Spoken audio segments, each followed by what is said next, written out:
Hello, everybody. Thank you so much for joining us today here at Discover. We are super excited to have Kimberly Brooks with us. Before we get hopping into anything, just want to check quick if everyone who's joining us can pop in the chat, let us know you can hear us, that everything looks all right, that it's running for you. Kimberly, if you can just give a little wave and a hello so people can make sure they can hear you. And Hi, everybody. Can you hear me? We'll give you all a second. Feel free to call out where you're coming in. I see Judy Strait is coming in from Pahrump, Nevada. Papa can hear us great. Sounds good. Feel free to call in the chat what you're excited to learn today, where you're coming from, maybe how you know Kimberly or how you heard about this event. Give a little bit of some expectations for this event today. If Kimberly's moving quick, or if there's anything you missed, don't worry, there will be a replay available that'll be sent to you by email. It will also be available on this page or the Discover event page in the future. And if you have questions throughout the presentation, feel free to ask them, but we will have a dedicated Q&A session near the end. We're also really excited. Kimberly has two artists who are joining today to show some of their work. Oh, we're getting a bunch of people. Hazel, hello from Ireland. Thank you so much for tuning in. That's so cool. I appreciate you tuning in, even with the weird time difference. From Ontario. All right, it looks like everyone can hear and see us all right. So just to give a formal introduction, today we have Kimberly Brooks. She's going to be doing the event today, How to Become an Artist and Build a Body of Work. A couple things we can expect to learn today. We'll be covering the 4 pillars of becoming an artist. And we also have, as I mentioned, 2 of Kimberly's students with us to show us some of the bodies of work that they've built and answer questions about their work and their process. Little formal bio, Kimberly Brooks is a contemporary American artist known for her portraits and landscapes in series addressing identity and memory. Her paintings have been exhibited and featured internationally. Brooks speaks about her work and the science of creativity to museums, TEDx, and podcasts, including the National Endowment of the Arts. As a writer, Brooks founded and regularly contributes to the art blog First Person Artists. In addition to painting, Brooks conducts workshops online via her acclaimed artist program, and she currently lives in Los Angeles.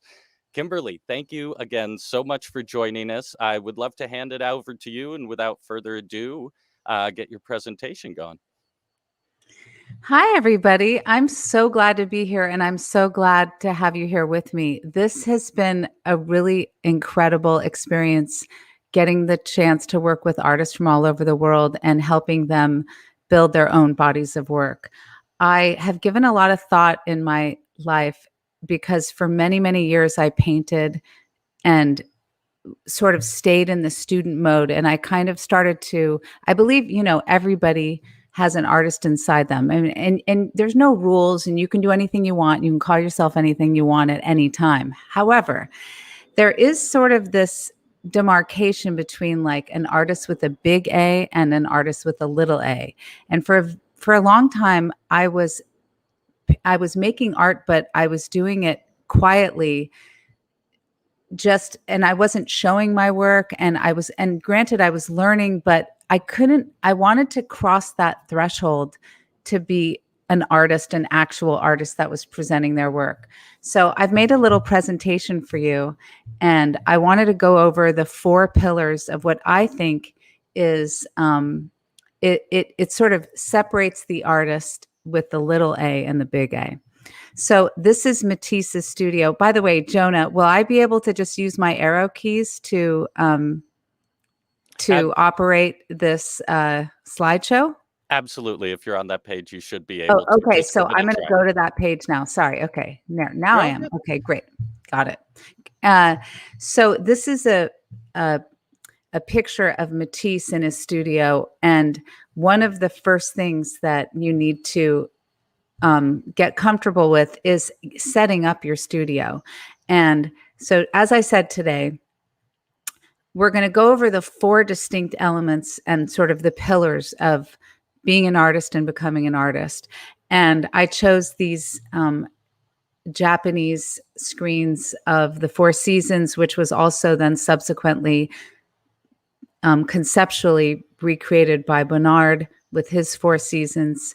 And so the 4 pillars of becoming an artist are fluency, deep knowledge, sort of when you internalize all of art history and understand where things lie on a contemporary, historical, modern spectrum.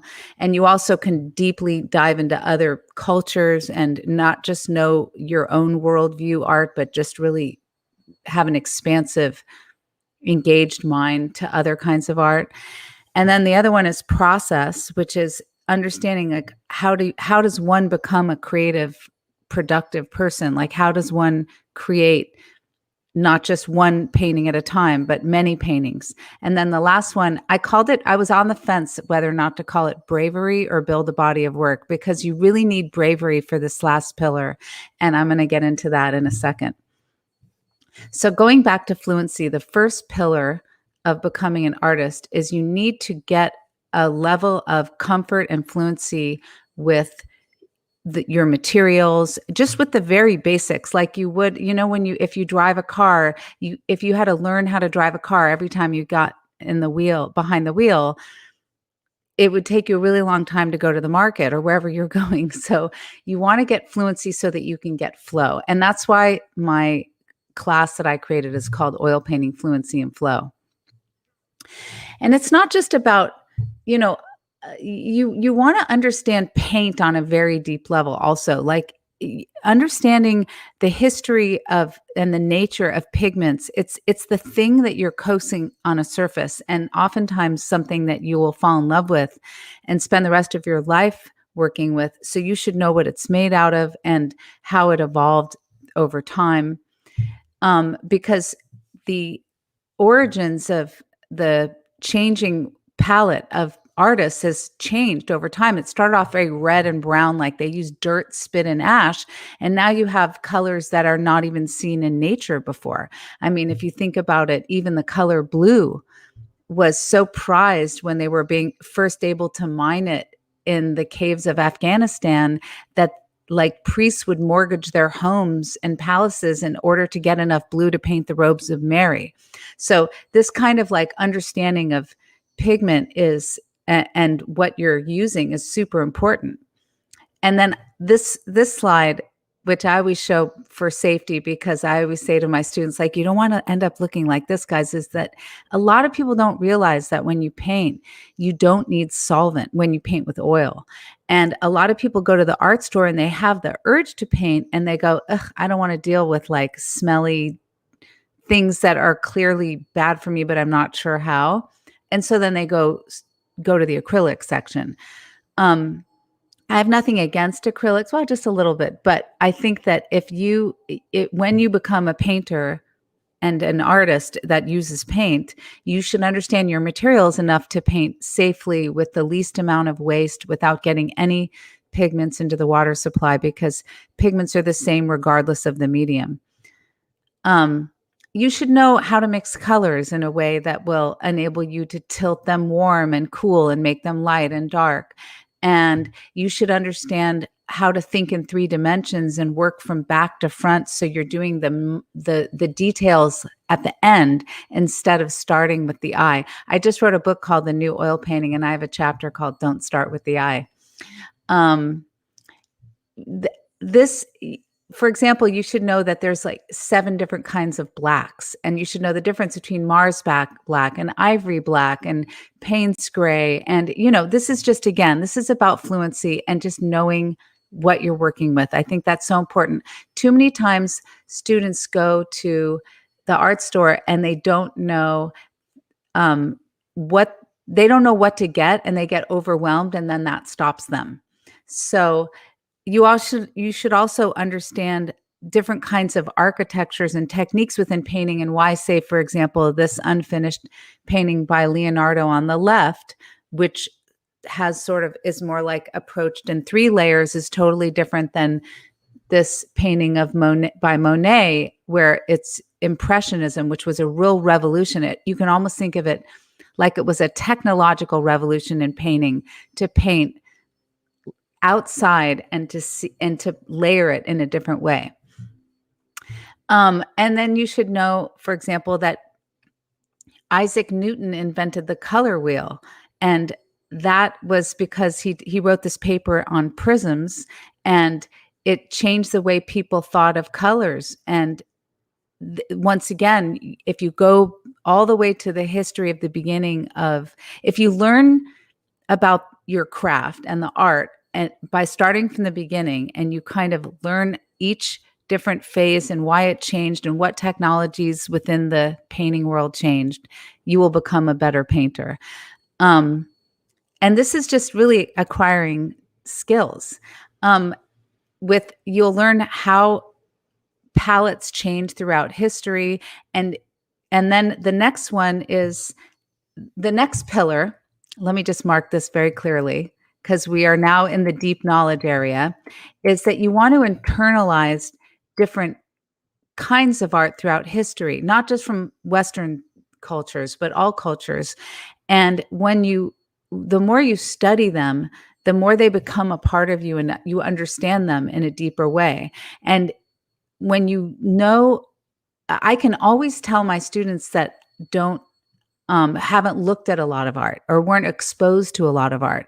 And so maybe, like, for example, they won't know the difference between Joan Mitchell, the abstract painter, and Joni Mitchell, the singer. By the way, Joni Mitchell is also a fabulous painter, and she does a lot of her album covers, and she's actually kind of a great painter. So they're both painters, but you should know that these are two different people.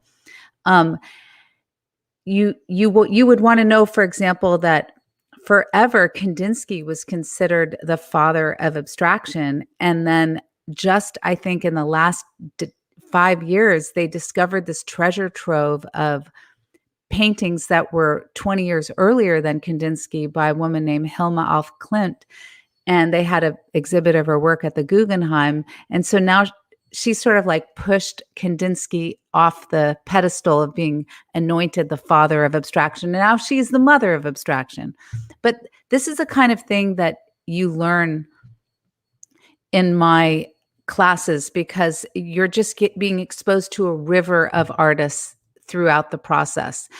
Once again, deep knowledge. So, for example, this is one of the most important paintings of the modern era. And there are so many reasons why it may look just like a barmaid, but then if you look a little closer, you'll see that she's in a different position. Is she leaning forward? And do you see these two little legs up there? There's just so much going on in every painting. And by studying other works of art, you will become a better artist. So deep knowledge is just such a huge, important part.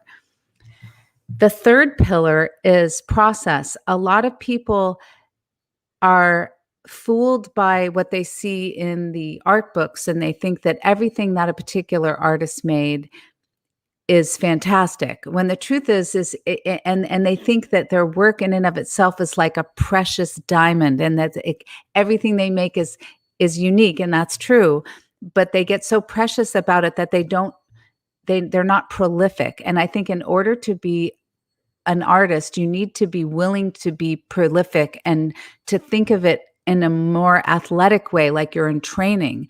When you think of a ballet, the hours and hours and hours that people are spending learning how to, dance or jump or stand, or, but you only see the ballet in the hall in that one performance. And you're seeing the hours. It almost collapses time, that a work of art, because you're seeing the thousands of hours of time frozen in an instant. And that's why, in order to become an artist, you need to be willing to give into failing. You need to give into being willing to fail and try things over and over and over again, getting out of your comfort zone and finding things that you didn't expect to have in you. I have one lecture that I've given called Depth and Abundance. And I say, like, when you think of a civilization in time, a civilization of any kind, what is left of a civilization? Is it buildings? Is it, a government? Is it, there's things that are left after a civilization is gone. And you have a civilization within you.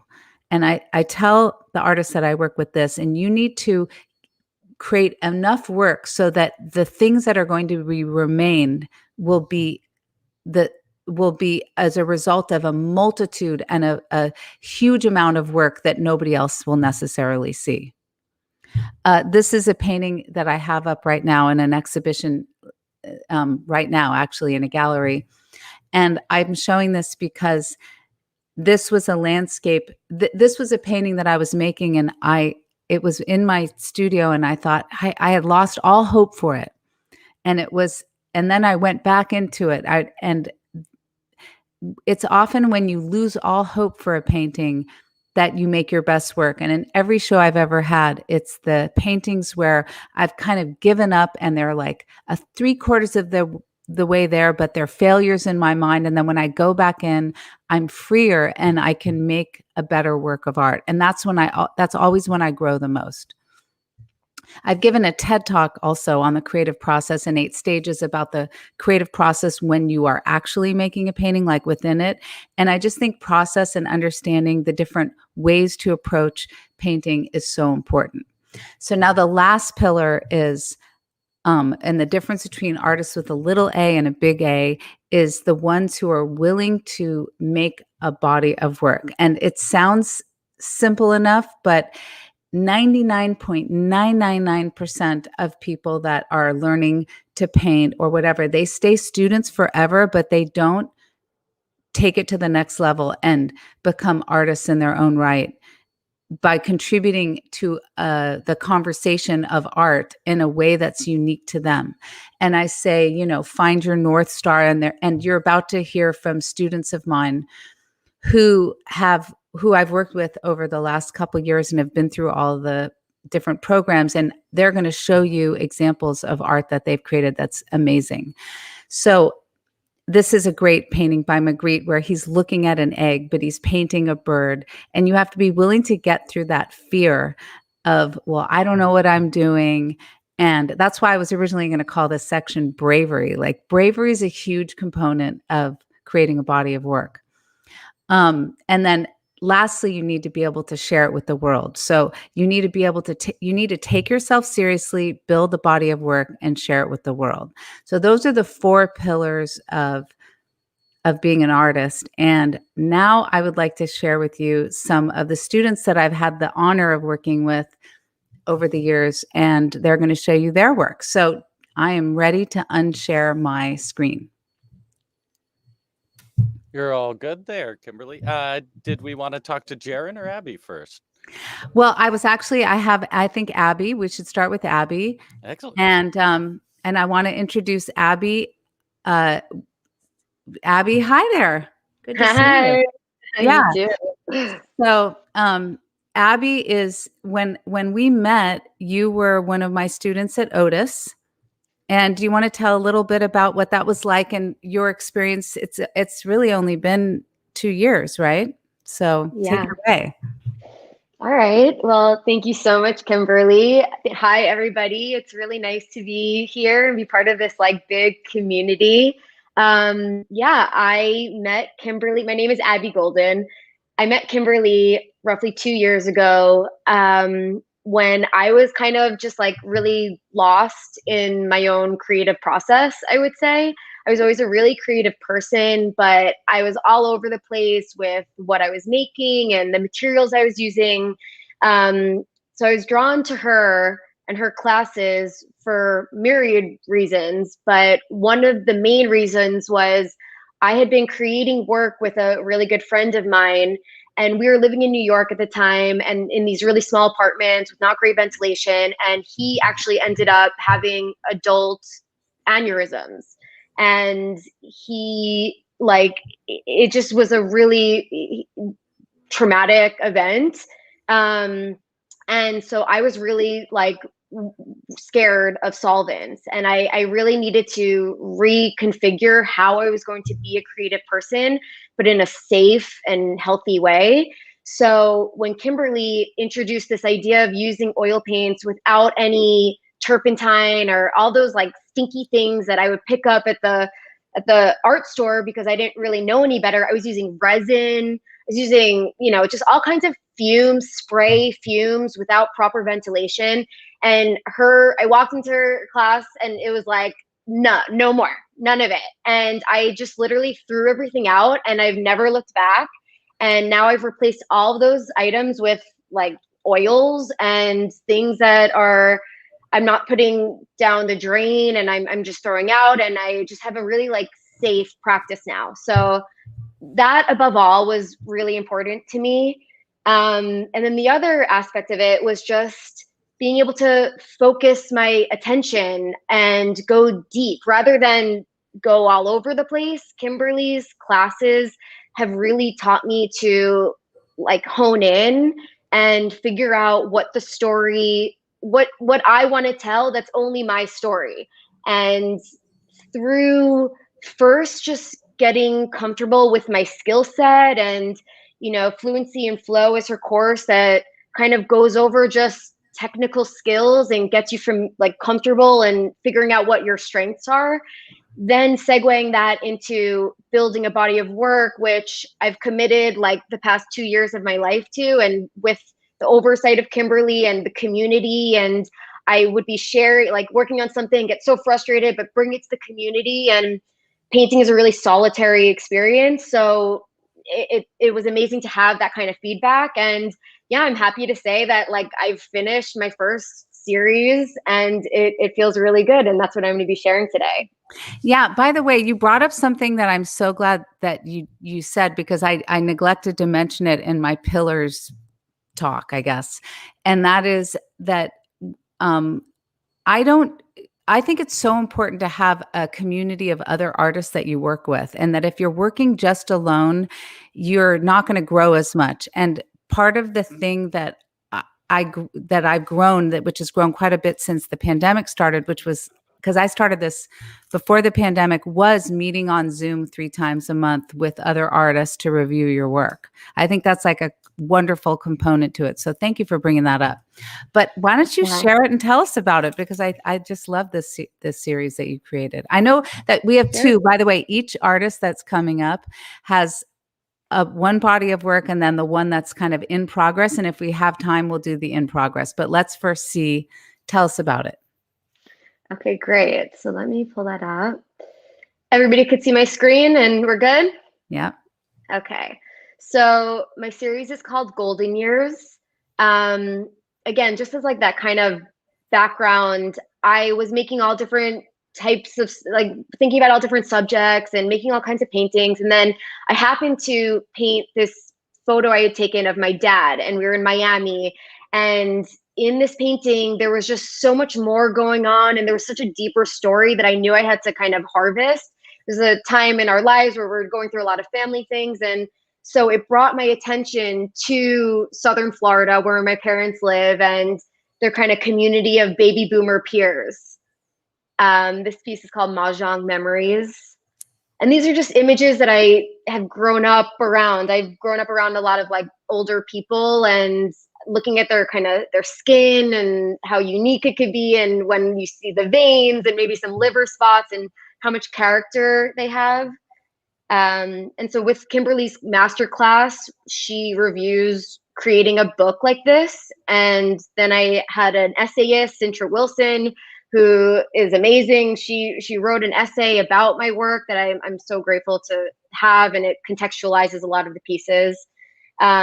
And so a lot of the series is built around my mother, and this is an oil painting. It's 30 by 30, who actually has Alzheimer's, and that kind of is what I wanted to focus on and see the world kind of through her eyes. This is my dad, but it's called He Can Do Anything, Not Everything. And I just wanted that kind of like fatherly spirit, this kind of like big, like hulking figure. This is that piece that I was discussing before, that first piece that I made, that I just felt like there was something to explore. There was a lot of emotions running through it. And so, yeah, it kind of launched the whole thing. This is like a very signature by the way, we piece. have to talk about this piece. This was a breakthrough piece in that series, because you were suddenly you were contributing to an aesthetic language in a way that I had never seen before, Yeah. Yeah. Thanks, Kimberly. Yeah, I mean, it really just came through, like, you'll learn through Kimberly's class. It's like starting a bunch of pieces at once, and then they kind of like communicate with one another, and they teach you about your subject and what you're doing. And so this piece just had a lot to do with like layers and the way that the sun, like the light casts these like dappled light and the distance. And so it just kind of incorporated a lot of things that I was working on. This is another piece. And these are kind of just like to build this whole story. By the way, so this is a masterpiece. These are masterpieces. It's just so incredible. Yeah, and like, so I thank you so much. And like, there's a clear, influence to Eric Fischl in this one. And so as Kimberly explained, I think that knowing art history and knowing what had come before helps you in the communication of your own ideas, because they're connected to something bigger. This piece, Yentas by the Pool, is also a big one for me, because it has that figurative aesthetic, but then also I had a lot more freedom in the water. And Kimberly talks a lot about like using chalk, which is something that can create a nice thin layer of color that I was able to kind of pull that reflection that you see in a pool. And then just like that kind of everyday life, like playing pickleball and so good. I mean, by the way, do you have installation shots in here too? I don't have installation shots in here, okay, unfortunately. All right. Yeah. Well, if you go to abbygolden.com, you can see her them, how big they are. These are big, large paintings, They're amazing. Yeah. They are quite large, and I've always been really drawn to it. I don't know if it's because I'm small. By the way, this is a masterpiece. I love those. I love this set together, especially. Thanks. And I mean, through this course, it shows a lot about like curation too, and like pairing pieces together and looking at similar tones and all of that. And this is probably the largest piece, 54 by 60. And then I just have some animations and stuff, but that's kind of a different thing other than the oil painting. Yeah, in the master class, we do talk about, when the promoting of art, like having an artist video becomes art in and of itself, which I think you did with your animations. Again, they're great, and they're on your website, abbygolden.com. Yeah. Well, thank you so much, Abby. I want to make sure we leave ample room to potentially show the new work that you're showing. So what I think we'll do is what I'd like is to bring up Jaren and show Jaren's. And then if we have time, I'd like you guys to show the new works that are in progress, because I think people would love to see them. Hi, Jaren. Hi, how you doing? So Jaren teaches art in Utah, and I don't want to mistake a credit, but we've been also working together. We actually just met for the first time this weekend in person. Yep. But it was so great. So Jaren is, I feel like the master class really tipped you into like wanting to own being an artist. Don't you feel like that? I mean, I would love for you to, and Jaren was making a show right before the pandemic. It opened like the week that they shut down the world. But but do you care to share your work and show some of the, and talk about the evolution of the body of work you created in the masterclass? Yeah, sure thing. And just to give you a little bit of background, that I do have a master's degree in painting and drawing, and I had worked and taught in Southern California for about 12 years. And then I moved to Utah maybe 4 or 5 years ago. I kind of met Kimberly through some mutual friends on Instagram, and was in the process of kind of changing my approach to painting. And I was very interested in kind of what she was doing with her work. And then I enrolled in the Painting Fluency and Flow because, I mean, you'll see some similarities in terms of aesthetic, in terms of my work and her work. But I think that the whole solvent-free approach to painting was something I had never even considered before. And, being through school all of those years and working on it by myself. And so to find out more about the materials that I was using and had been using for 20 years was really great. And then I was also, arriving in a new state and, looking for community. And I think with her courses, I mean, you can already tell that she has an abundance of knowledge that she'll share with you. But beyond that, even it's a great community of people and just been invaluable in terms of the development of my work and, building my, new approach to painting. So with that in mind, I'll just kind of share with you this body of work that I've been working on. I call it Miscellaneous Debris. And this is the book and catalog that I put together as part of the master class.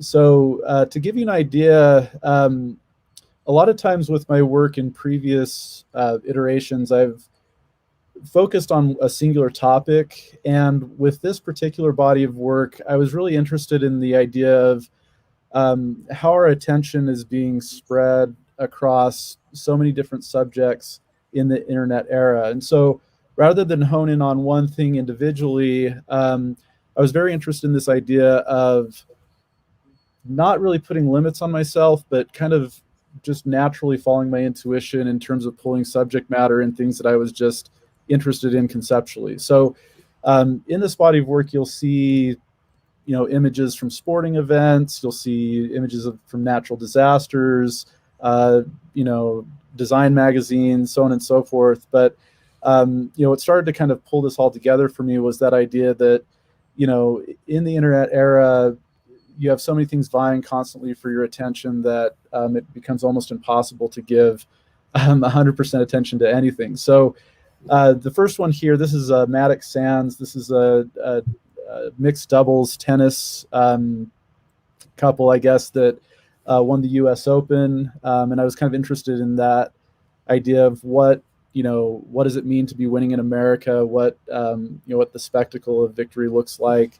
And this was kind of before the pandemic and the social justice movement that was happening. So for me, it had personal meaning. But then, of course, as things become more prevalent in the news or whatever, the meanings of these paintings can change all the time. And so that's kind of one. I was interested in this idea of this is kind of I don't want to say crown jewel, but maybe the centerpiece of the. This is the masterpiece of the show. You don't need to hide it. This is such a great piece. Yeah.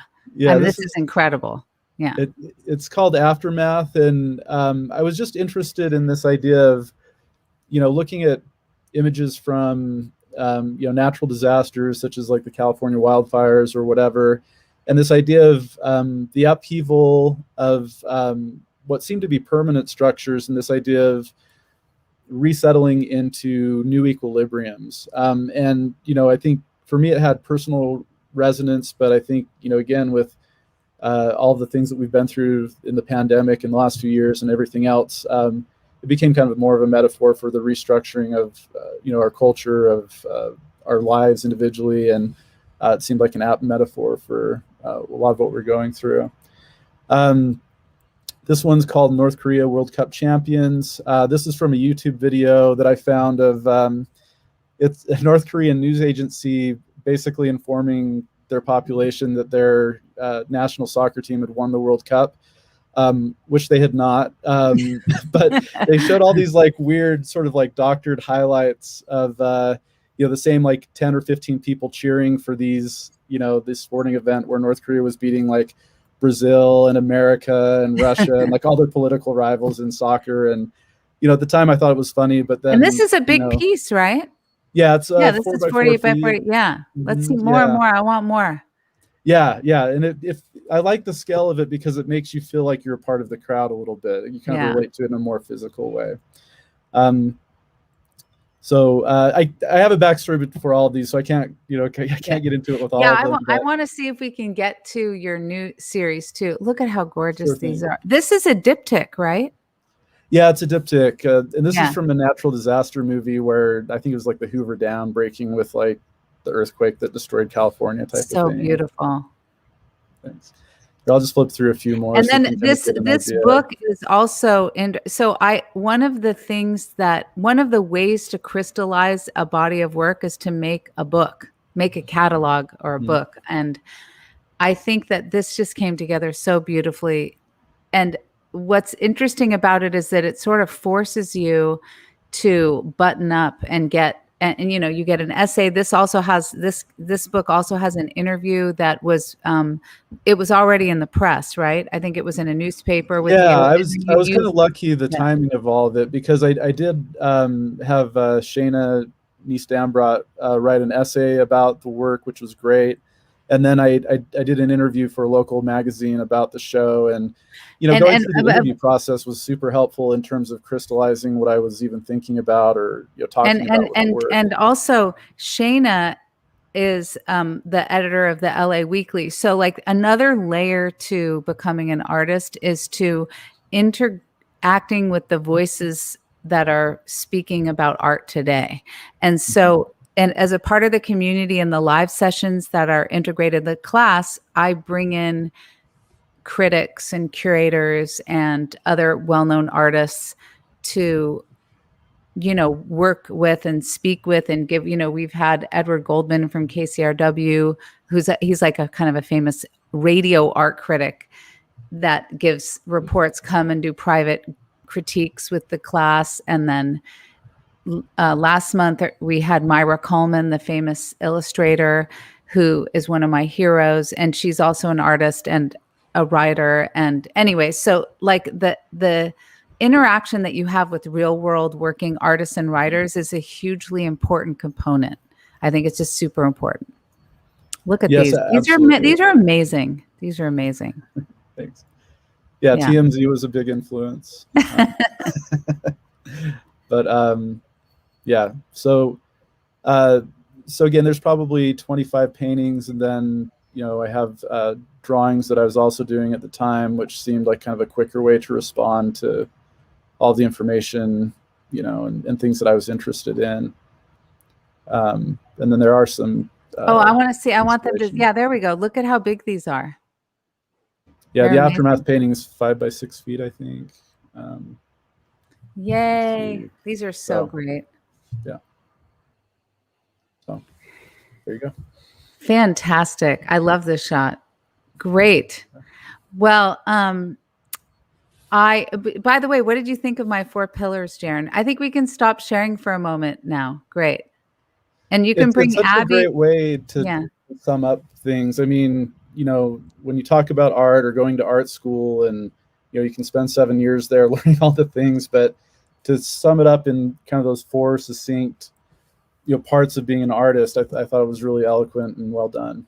So, because by the way, how many people have gone to art school and have been painting for 20 years, but they don't have a body of work still, Sure. Or they're students forever, or, maybe they love it and they go, they take classes forever, but they don't actually make that. It's almost like pulling yourself up on top of a mountain, to stand on the ledge. Right? Yeah, absolutely. Yeah, and I was also, when I was looking at Jaren's like amazing work, it just reminded me like taking this course and being part of the community also kind of makes you feel like accountable, like you kind of, if you're committing to making a book or, getting this essay, like if you're an artist and you've nobody to be accountable to, things could come and go and then you don't get anything done. But it feels like with the kind of structure of the classroom, but in this like very low pressure way, that's just, it's digital, you're still very accountable. And so you show up in the studio, you show up, prepared, because you want to have your best foot forward, which is what's going to make you stand out, I think, in like this like overcrowded art world. Yeah, I think also that's such a good point. And working at your own pace, because most of the curriculum is recorded, so it just makes it so that you can see it on your phone. I mean, I love the Teachable platform, because it just sort of made it so that the best thinking and thoughtfulness, and also a lot of the things that we record, just you and I and the students, everybody can benefit at their own time. Jonah, what's our time like? Because we have, I think we end at 1, and I want to make sure that we have time to take questions, but I'm also dying to see whether or not they'd like to see the other bodies of work that they're showing, or talk to me, help me out here. Yeah, absolutely. We don't have a hard stop here, and this is awesome work and incredible stuff. So if Jaren and Abby want to show some of their new work, also for everyone watching, feel free to be popping any questions in while they're showing work if you want. But Yeah, we have please. we have another 10 minutes or so we can do to that before we go to Q&A. Well, so Abby, Jaren, who wants to go first? You want to? I would let. Why don't we just go in the same order? Abby, if you could just do like a 20,000-foot flyover of the latest show, because it's so good. Sure. Both of your works are so. I mean, I just kind of love where you guys are, and I know this is embryonic, so everybody who's in the audience know that this is what it looks like when you're figuring it out. It's not, neat and tidy like a book yet. All right, so you guys can see everything? Yep. Okay, great. So yeah, I just to reemphasize, it's not going to be as like tidy. It's a lot of things that I'm just kind of thinking about and starting to get out there. But the tentative title, Suburban Legends. Here, let me go into. And then I just writing, and Kimberly will teach you that like writing is a huge component of getting your ideas out there and playing around with them. And so what you'll see in this new series, which has all taken place in 2021, so it's all like, mid to post pandemic, I just feel like a lot more confidence, I guess, as an artist. So I feel the ability to go like looser. I mean, come on, guys. Look at that. That's a famous painting. Anyway. And a little bit deeper, I guess, too. That's really sweet, Kimberly. So you'll see elements of my past work, like the kind of pattern making and line work, but I think that I'm like getting a lot more looser. Obviously this is like a little bit younger, a little bit more risque, but just kind of like an openness to like more depth of my mind and memories and a lot of the similar concepts. But now that I kind of like refine them in the first series, I can explore and have a little bit more fun in this series. I mean, oh my goodness. So good.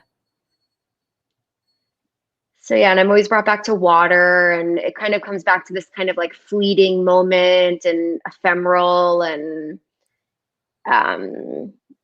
age and time and experience, and a lot of that just technically like a lot of that layering still. And it's funny that you brought back the visor from that earlier painting with your mom. Yeah. I love visors. Yeah.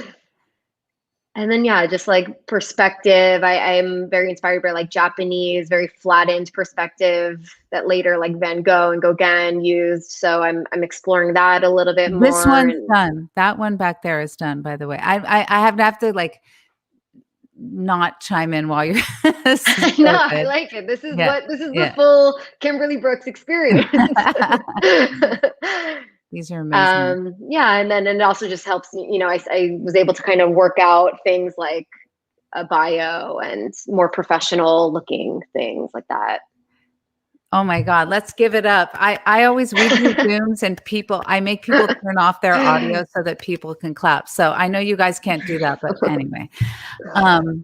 So let's bring on Jaren. I want to show your work that you're working on now. Okay, sure thing. And I love the story of your deep dive. And well, I'm going to let her rip. Okay. So as Kimberly mentioned, I had this show for Miscellaneous Debris.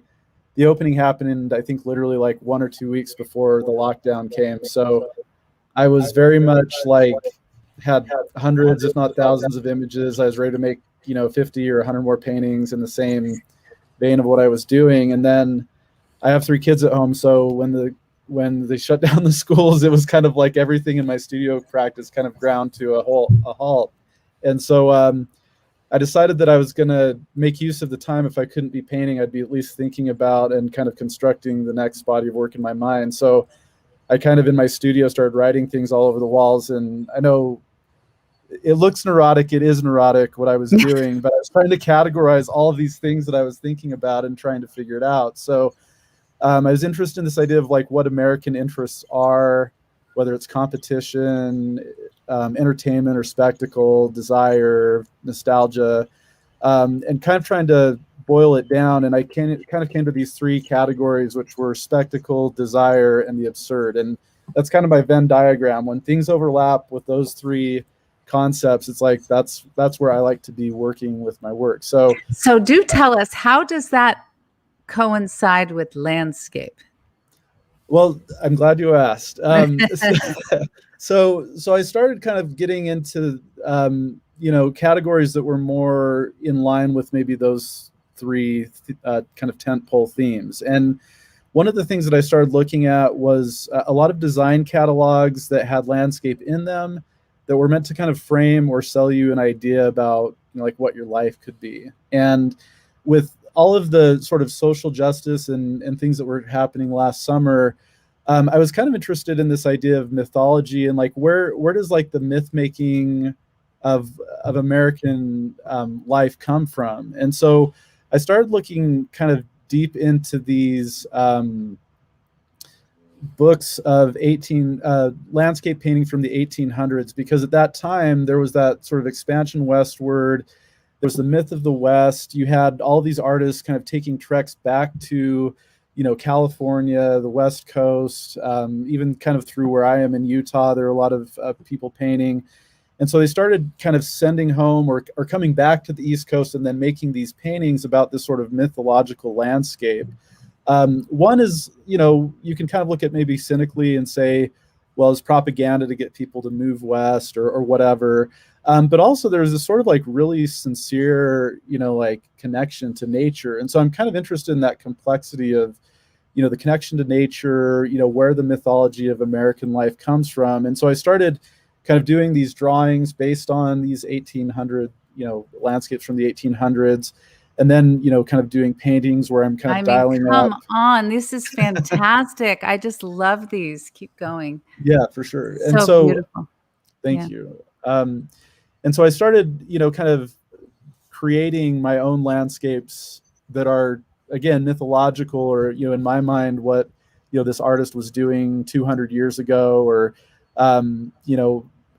responding to what they had kind of put to canvas in their time, as a metaphor for, like, where do these myths about American lives come from, and what do we kind of found our belief systems and things like that on in America. And so got all these paintings, and then I more recently, and these are like top secret, so please don't share them with anybody. But I've been making these larger scale. So all the other ones were kind of on a smaller scale. This one's like 5 by 6 feet, kind of tacking a canvas to the wall and making more composite landscapes.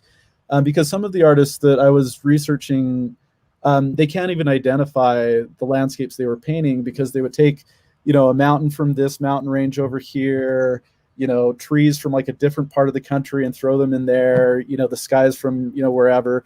And so there's these sort of like composites of, like the perfect landscape or the ideal landscape. And, this idea of like a landscape mashup. And then I'm, kind of bringing that into it's like being a DJ, absolutely. It's like sampling, exactly. Yeah. Yeah. And so I'm in the process of kind of creating my own mythological landscapes based on the 1800, mythological landscapes that were being created, and, doing things with Photoshop and, all that kind of stuff. So that in a nutshell is kind of where I'm at. Yeah. Thank you. These are great. I think, thank you so much for giving us a window into the, the behind the door. And I think what I should do now, Jonah, is if you can bring everybody on stage, or, or just me, and I can show the remainder of, where are you, Jonah? Come join us. I'm right here. Hey, there you are. Hey. Did you want to, because I can finish the remainder of what my presentation is, if you know what I mean. Yeah, You know? well, why don't we, I'm going to pop down just to you and I here for a minute. First off, thank you so much for all of that. It's so cool to have like the proof of concept. I've attended as a musician many just creative, here's how you do it and all that, but to actually walk through that same challenge of, okay, you've worked on your art for thousands of hours, but what do you have to show for it? Is Damn it. yeah, You have to say damn it at the end of that sentence. damn it. Yeah. No, just I love seeing that and actually guiding people through that as a body of work, because that's how people will remember you. That's how you're valuable. So I appreciate the heck out of that. I do just want to say before we move on a little more, we are going to do the Q&A soon. So for everyone watching, feel free to start popping questions in there. I think it's fair to pop questions for Kimberly, Jaren, or Abby. Yeah. We can field any of those. Before we move on kind of to that, we do have here, Kimberly's mentioned it, Jaren and Abby have both mentioned it. There is a link to one of Kimberly's courses in the top of the YouTube comments here if you're interested. The course is called Oil Painting Fluency and Flow. And Kimberly, I think that's what you were going to let us know a little about, / also your other courses as well. If you want to bring those up. Okay, I will do that. Yeah. Yeah, and thank you everyone who's been commenting. I know Karina was saying just how incredible these paintings are, both from Jaren and Abby. I know. I have wild. such amazing students. Yeah. And they're artists in their own right. How do I bring it up again? Oh, do I just say share and then it'll If you're ready, I can pop it up. I'm here. ready. There we go. Cheers. Okay, let's see. Yeah, so as I was saying, I'm an artist. This is not me. This is a friend of mine, actually, though. But I have an exhibition up right now. So I spent a lot of time doing figurative work, and now I'm more into abstraction. And I actually created a series of paintings for the in reaction to coming up with a cover of my book about oil painting.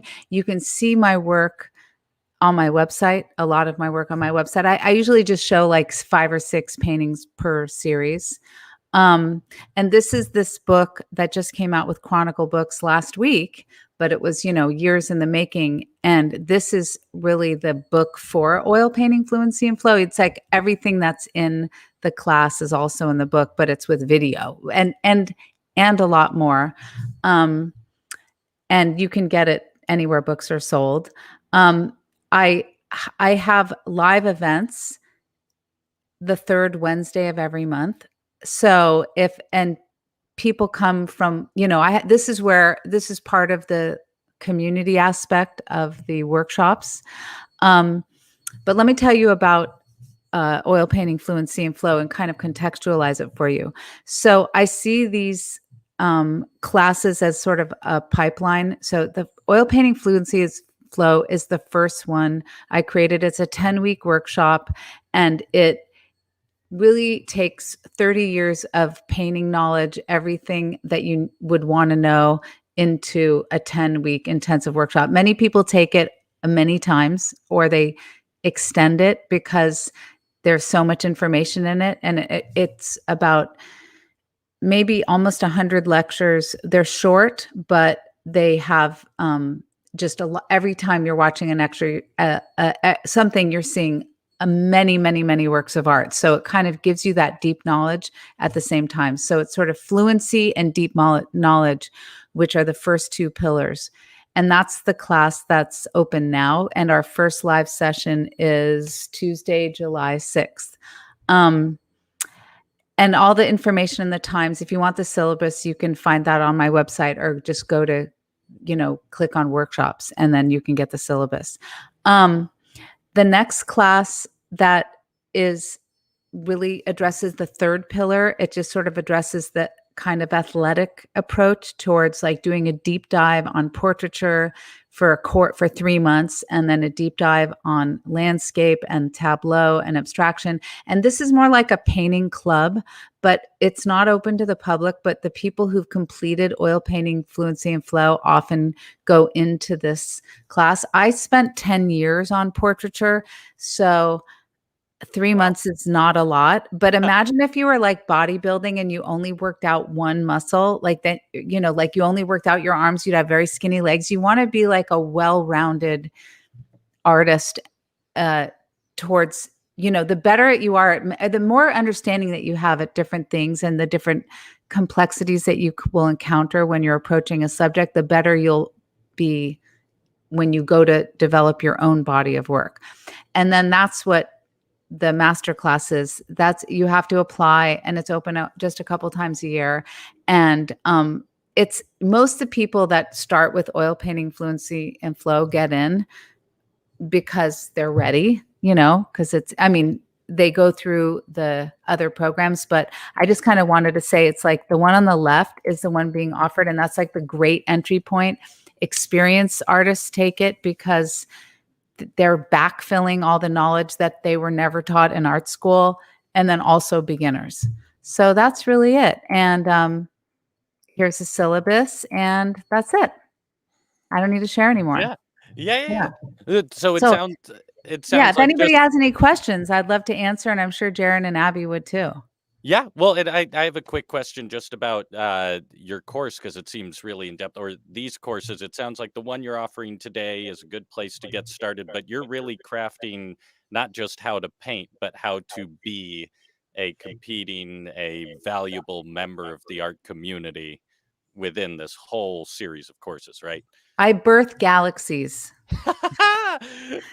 I don't birth artists. Like each artist has its own galaxy, so it's like, it's really an honor because I've met so many talented people from all around the world, and I've had the privilege of watching them traverse this chasm of going from student to artist, Right. and making the most incredible work and unique and interesting, and developing their voice and learning how to talk about it. I mean, it's a gigantic subject. It's not something you can just learn by yourself. Right. Yeah. Well, so I would love to bring Abby and Jaren up, and for all those viewing, feel free to pop your questions in while you're all doing that. I had a couple questions just to field to you all. Meanwhile, I know, so Jaren, you said you had a master's in painting already before you started taking Kimberly's class. I wonder at what point you kind of, with all of that validity and experience you had, at what point you still felt like you needed something else to be really in the art community, or what was that point where you felt you needed help to continue forward? Well, I think my personality, I like to be in classes. So it's not, I don't think it's like a forever student mentality, but I just find so much value in, interacting with other artists, hearing about their processes. And I think, for me, I was obviously really attracted to Kimberly's work. And then, I was curious how she did it. And so I definitely wanted to kind of, gain some knowledge from her. I also, like I said, I was kind of transitioning my practice. So I was kind of interested in different approaches to it. And I was also. I also think, go ahead. I think you can't ignore the fact of how uneven art education tends to be. Certainly. Yeah, I didn't mean to interrupt. Go ahead. No, it's fine. I think that, and to that point, you take very few kind of foundational painting classes, and it's kind of whatever that instructor or professor does in their practice, they're going to teach you, and you're going to learn it. And that's basically it, because I think most of what an arts education focuses on is maybe more ideas at this point than the actual materiality and working. So I know that there are holes in my knowledge, and probably still are to a degree, but that was something that I was really interested in. And then from a career standpoint, or kind of becoming an artist with a capital A, I'll just say it. I'm pretty arrogant. I do, consider myself, a good artist, and I take it seriously. But you can't be an artist in a vacuum where you're not sharing your work and you're not, connecting with other people. So in Kimberly and in the workshops, I found, a community that I could share the work with, that I could, bounce ideas off of. And, share it with people. And so, so for me, that it was super valuable to kind of have that built-in community. And, it kind of filled all the boxes that I was looking for in a class, for myself, but, far exceeded my expectations. And that's why I'm still hanging around and, working with Kimberly and, part of the community. So I don't know if that answers your question, but that's kind of was my approach to the class. Yeah, well, it's more just fascinating. I think you never stop learning with art. So just to see I have a pillars. we have a lot. Yeah, we have a lot of MFAs who've completed from really prestigious universities like that you know of, and they find that they're backfilling a whole bunch of knowledge that they didn't get. Like a lot of these programs, even the best, they send you to the art store and they say, okay, come back and then work with these materials and go figure it out. And let's see what you came up with. And it's more about the critique than it is. But they don't do that when you go to medical school. You have to spend 4 years learning OChem bio and physics before you even get to touch a body. Right. And then let alone another 4 years before you get to touch a living one, but that's not how art school is. Right. Yeah. Well, and so you're talking I was supposed more to become like a doctor, so I'm very connected with that. Well, and that I think that's one of the beauties of the modern age, where people like you, Kimberly, can step in and offer those other angles or ateliers or however they work. Just to feel, I wanted to ask Abby a question as well. It would be relevant for any of you, but especially just with art, I have a lot of friends who are painters and going through ateliers or have been doing it for years, and they go through these phases of what it means to develop their own style or their own technique, or often it's emulating other people as they try and find their own style. And Abby, especially with your use of color, I'm curious if there was at what point in your process of always becoming a painter, did you feel like you had found your own style / I know it changes, but I'm curious for you to comment on that, because especially, like I said, your use of color is so unique in shadow and foreground. Yeah, thanks, Jonah. That's a great question. I've always I see things in color. I have a deep connection with color that I'm not sure other people have, but it started just from the beginning of my art making process, that I just really was able to kind of dissect things and see them with my internal color palette. And so that's just kind of carried throughout, and it's been this kind of constant, and I guess in turn that turns into my style. But it really just comes from something that is innate with me that I didn't even really question until I started getting some forums like this, that this kind of it almost is like a faded pastel color. It's obviously, it's inspired by David Hockney, but more so just life experience, where I think I was around items that were formerly bright, and then because of the sun and maybe sand, they just lost that brightness. And I think that kind of story of just the color spoke to me, and is something that I could translate and apply to different scenarios, and that has become my style. If I get that's such a beautiful and that's such an eloquent response. And I want to add that one of the things that we work on in the context of the class is we reverse engineer the palettes of other artists, where you do a really close study of another artist's work to figure out exactly how do they layer that. And that's part of the process of gaining the skill of expressing the color. Like the way Abby wields color is like a sorcerer, but that wouldn't have happened unless she studied how the pigments make those colors too. Right. In order to express yourself, you need to understand how certain things happen when you put them together. Right. I mean, I just think